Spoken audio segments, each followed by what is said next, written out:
A long time ago, when I was a little girl, I heard a story. I live in the woods, and I often wondered if that story was true. I'm going to tell that story to you now. The Tailypo, a ghost story, told to me by Joanna Galdone, and this one is illustrated by Paul Galdone. It was published by Clarion in 1977, and of course, the story is loosely based on folklore from Appalachia.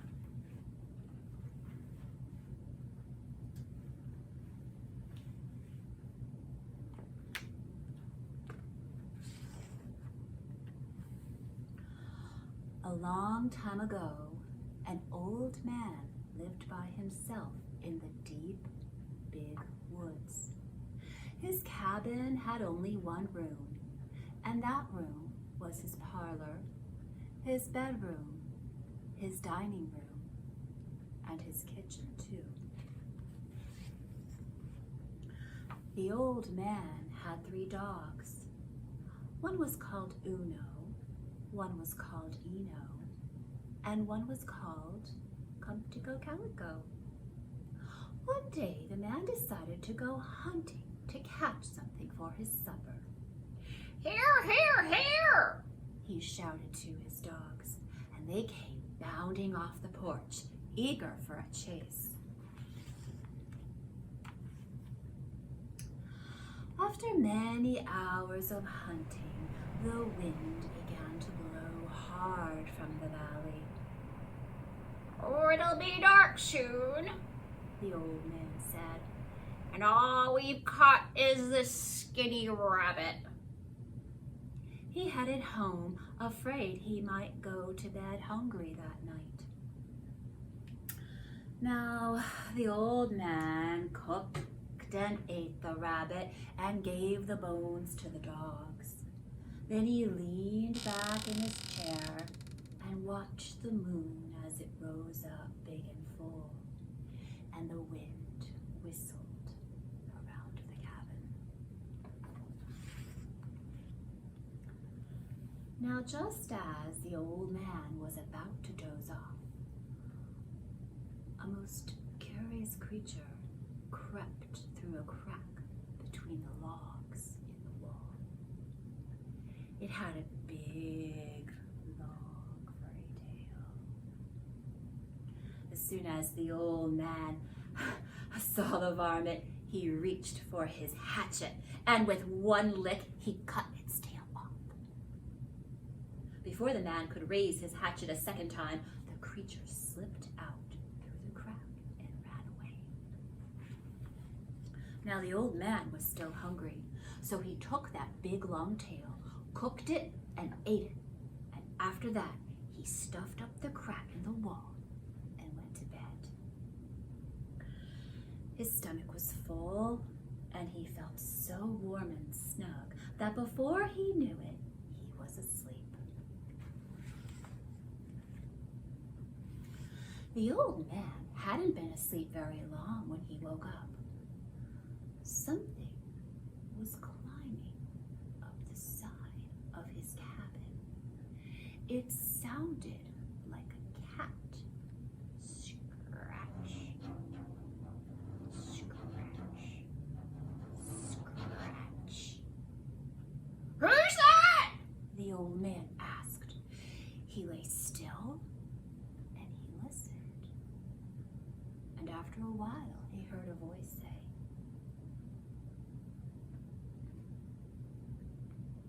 "Tailypo, Tailypo, all I want is my Tailypo."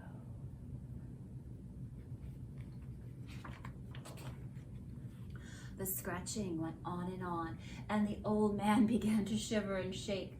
Then he remembered his dogs. He went to the door and he called, "Here, here, here!" And the dogs came piling out from under the porch, and with their noses to the ground, they chased that thing into the deep, big woods.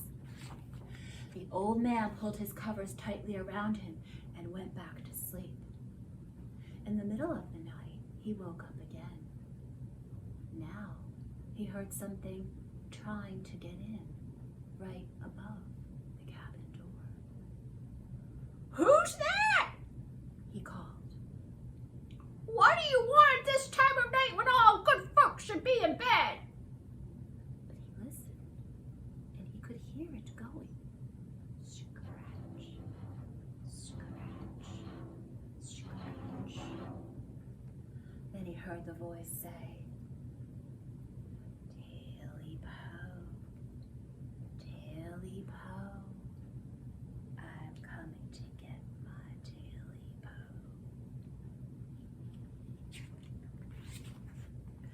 The old man was so scared he couldn't stand up, so he called his dogs from his bed. "Uno! Eno!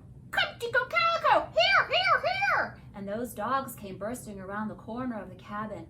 They caught up with that wild thing at the gate and tore the whole fence down trying to get at it. And then they chased it into the swamp. At last, all was quiet again. And with a weary sigh, the old man went back to sleep.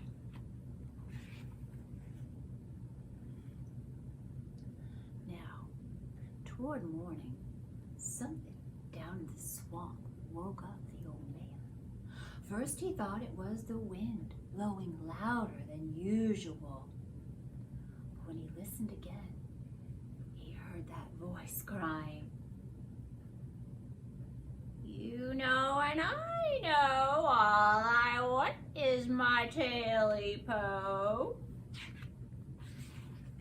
The old man called his dogs.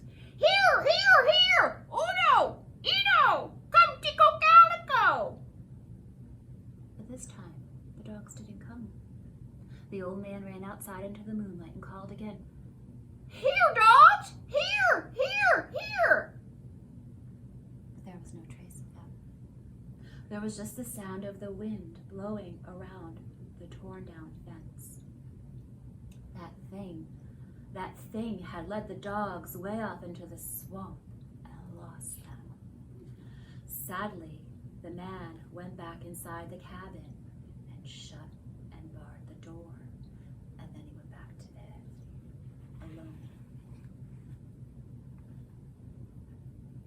Just before daylight, the old man opened his eyes, the way people do when they feel there's someone else in the room.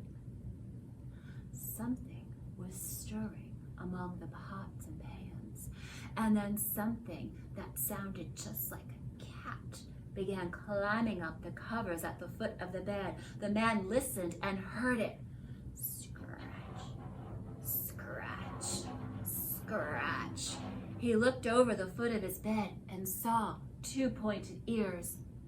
Then he saw two big, round, fiery eyes staring at him. The man wanted to call for help, but he was too scared. That thing, it kept creeping up until it was right next to the old man. And then it said in a low voice, "You know, and I know that I'm here to get my Tailypo." The old man sat up and pulled the covers over his head.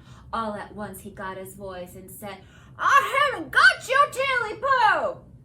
"Oh, yes, you have. Yes, you have."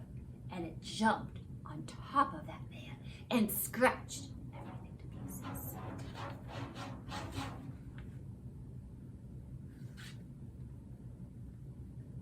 You think the old man got away?